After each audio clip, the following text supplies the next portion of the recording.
예, 저 김성환입니다. 우리 저 이석준 실장님 좀 많이 바쁘시죠? 아닙니다. 예, 요새 저 TV에서 많이 뵀습니다.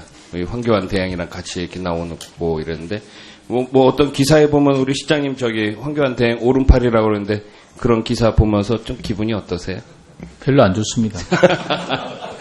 저는 오른팔 해지된다고 생각하는데, 우리 저기 이석준 실장님께서 이 엄중한 시기에 이 황교안 대행이 더 안정적으로 국정 운영 잘할 수 있도록 오른팔도 되고 왼팔도 되고 좀 더 적극적으로 전 해지된다고 생각합니다. 기분 나빠하지 마시고요. 좀 더 적극적으로 좀 해주시기 바랍니다.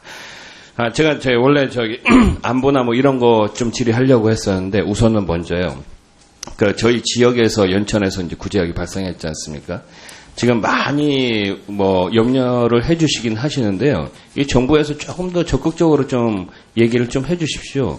이게 자꾸 이제 구제역이 뭐 확산되고 막 이렇게 그 불안을 조금 조성하는 분위기가 있거든요. 언론도 그렇고요. 이런 것에 대해서 정부가 지금 얼마나 공무원들 지금 뭐 밤잠 설쳐가면서 사전적 예방하기 위해서 얼마나 노력하고 있습니까? 특히 이제 구제역 A형, 특히 이제 발생했던 연천 지역 같은 경우는 그 저기 1가 백신이 아닌 2가 백신 다 투입을 한 상황입니다. 해가지고 더 이상 이제 소에 대해서는 안정적으로 이게 철저한 예방하고 있다는 이런 홍보를 좀 해주셔야지 됩니다. 만에 하나 이제 대지로 전이됐을 때 또 다른 쪽에 있게 되는 건데 그것에 대해서도 뭐 지금 이제 2가 백신에 대해서 좀 적극적으로 좀 준비를 좀 해주시고요. 자, 저는 또 우리 지역, 그러니까 전체 이제 안보에 대해서 좀 얘기를 좀 하려고 합니다. 이제 북한 같은 경우는 이제 김원홍 안보위 위상이 전격 해임되고 또 ICBM 뭐 대륙간 탄도미사일 계속 발사되고 있는데 지난 이게 이제 제가 왜 안보 얘기와 외교를 얘기하냐면은 요새 한 곳만 이렇게 타겟팅해서는 잘 안 되지 않습니까? 이게 외교와 안보가 이제 뒤섞여 있단 말입니다. 또 모든 부처가 또 그렇고 이럴 때 국무조정실의 역할이 가장 중요한데요. 지난 그러니까 1월달에 중국에서 뭡니까 저희 한중일 전투기, 폭격기, 정찰기 50대가 우리 한반도 이어도하고 대한해협 이렇게 왔다 갔었고 또 2월달에는 우리 2월 2일날 매티스 미 국방장관이 트럼프 행정부 취임 이후에 첫 해외 순방지로 우리나라 왔지 않습니까? 결국 사드를 둘러싼 이런 공방 아니겠어요? 중국에서는 이 사드 배치 문제에 대해서 우리나라 반발해갖고 우리나라 영공 침범을 한 거고 또 이제 매티스 국방장관은 차질 없이 좀 이렇게 추진하라는 것을 재확인하기 위해서 이렇게 온 건데 좀 어떻게 좀 진행되고 있습니까? 간단하게 말씀하시죠. 예. 그 사드 배치 문제는 17년 중에 그 배치한다는 걸 목표로 해서 지금 그 롯데 측과 국방부가 아마 협의를 해서 예.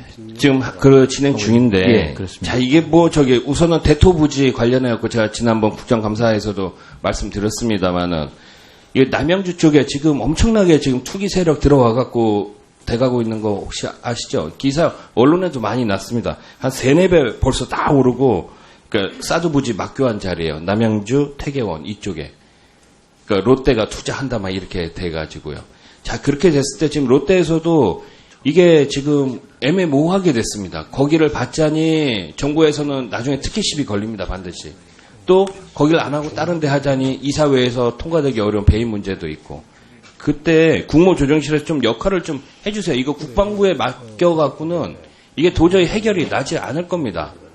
그래갖고 지난번에 한번 얘기했던 대로 우리 국가안보위에서 희생한 그런 지역에 대해서 우리 국무조정실이 좀 더 적극적으로 이렇게 좀 지원할 수 있는 방안, 특히 이런 거 얼마나 좋습니까? 기업 이미지 전환도 시킬 수 있고 또 여러 가지 장점이 많을 것 같은데 국무조정실에서 좀 더 정확하게 좀 적극적으로 좀 나서 주시길 좀 얘기하고요.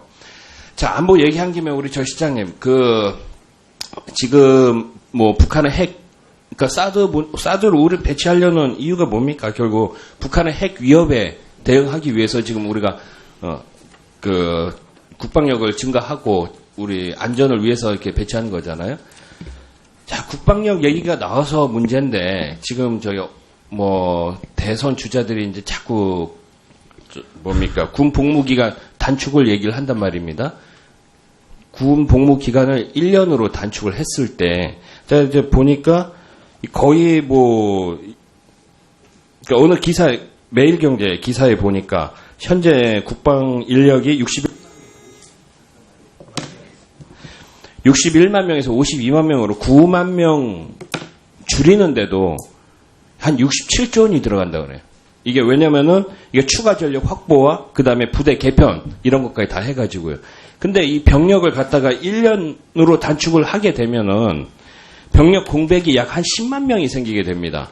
해가지고 이런 것에 대해서는 정부가 지금 이런 상황에 대해서 조금 어떻게 생각하고 있는지 좀 한번 정확하게 얘기를 해줄 필요성이 있을 것 같은데 한번 얘기 한번 해보시죠. 아마 국방부에서 이런 부분을 검토를 잘 하고 계시리라고 생각합니다만 아마 저희가 그 대북 관계에 있어서는 하여튼 일정 수준의 그 전력을 유지하는 것이 반드시 필요하다는 것이 국방부 입장이고요. 그렇게 하기 위해서 봤을 때 이제 그 군에 입대를 할 수 있는 자원이 계속 줄어드는 저출산 때문에요. 그래서 그런 문제에 봉착하고 있습니다. 그래서 이런 부분에 대해서 그 여러 가지 대안을 검토를 해야 되는 것이고 그 검토하는 대안의 어떤 그 재정상의 문제라는 여러 부분에 감안을 했을 때 당분간은 그 병력이 유지될 수 있도록 하는 것이 바람직하지 않느냐 하는 것이 아마 국방당국의 생각인 것 같습니다. 예, 김성원 의원님 수고하셨습니다. 다음은 더불어민주당의 존경하는 김혜영 의원님 질의해 주시기 바랍니다.